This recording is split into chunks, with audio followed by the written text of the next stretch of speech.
Mind ஃப்ரெஷ்ஷாக இருக்கிறதுக்கு என்ன பண்ணணும் அப்படின்னு ஒரு கேள்வின்னு சொல்கிறது இது நானே உங்களுக்கு சொல்லணும் ரொம்ப நாள் நினச்சிட்டு இருந்த ஒரு விஷயம். உணவு வகைகள், எக்ஸசைஸ் பண்ணுறது, யோகா பண்ணுறது, மெடிடேஷன் பண்ணுறது, இதெல்லாம் ஒரு பக்கம். இதெல்லாம் கண்டிப்பாக நம்ம மைண்டை தெளிவாக வச்சுக்கிறதுக்கு உதவும்.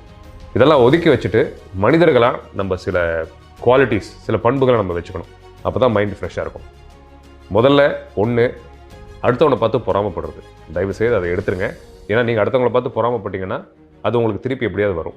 நீங்கள் அடுத்தவங்களுக்கு பார்த்து நல்லது நினச்சிங்கன்னா அதுவும் உங்களுக்கு திரும்பி வரும். இந்த சிம்பிள் ஃபேக்டை புரிஞ்சுக்கோங்க. இதை பற்றி சயின்ஸ் நிறையா பேசலாம், but bottom line is this. 1. 2வது கிரட்ஜ். யாரோ ஒருத்தவங்க நம்மளை ஏதோ சொல்லிட்டாங்கன்னா அவங்க மேலே நம்ம கடுப்பாகவே இருக்கிறோம் இல்லையா, ஒரு கோவமாவோ ஒரு வெஞ்சன்ஸ், அவங்க மேலே ஒரு வெறுப்பாகவே இருக்கிற ஒரு தருணம். ஏதோ ஒரு விஷயம் எப்போவும் நடந்திருக்கும்.